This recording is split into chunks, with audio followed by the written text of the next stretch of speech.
C'est dans cette ambiance bon enfant que la communauté béninoise a célébré la Journée mondiale du réfugié. De l'espoir loin de chez soi, c'est le thème autour duquel les réflexions sont tassées dans le cadre de la célébration de cette 22e Journée internationale des réfugiés. Les réfugiés bénéficient du même traitement que les Béninois en ce qui concerne l'éducation, les soins de santé et les avantages sociaux dans les conditions déterminées par les lois et règlements.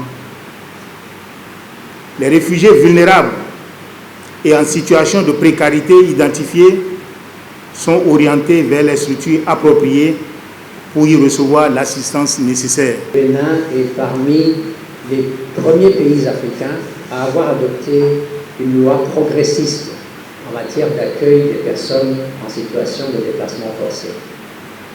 L'expérience de plusieurs pays suggère que la naturalisation est une solution durable qui continue à mettre fin au statut de réfugié dans de nombreux contextes. Le Haut Commissariat des réfugiés lance un appel au gouvernement pour que la sécurité de ces nécessiteux ainsi que l'acheminement sans entrave de l'aide humanitaire soit garanti à ces derniers. Le commissaire appelle le gouvernement à augmenter les possibilités de réinstallation pour les réfugiés qui en ont désespérément besoin.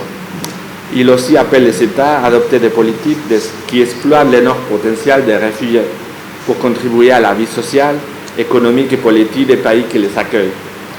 Nous connaissons trop bien cool de l'inaction, un monde avec les plus grands déplacements forcés de l'histoire enregistrés.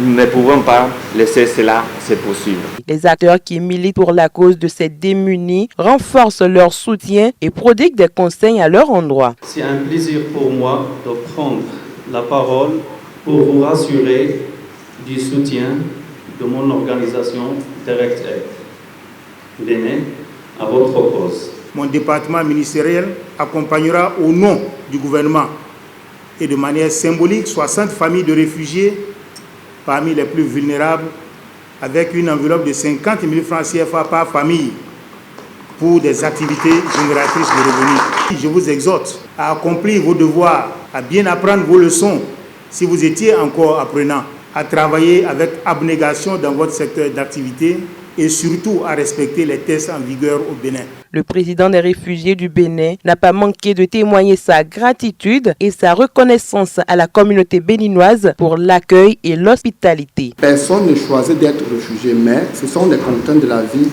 qui nous l'imposent. Oui, nous avons de l'espoir au Bénin. Nous avons trouvé accueil dans une terre de paix et d'amour qui est le Bénin. Et grâce à celui-ci, nous le trouvons peu à peu le coup à la vie et nous insérons progressivement. Nous voulions profiter de cette tribune pour exprimer notre sincère remerciement au gouvernement et au peuple béninois tout entier pour leur hospitalité.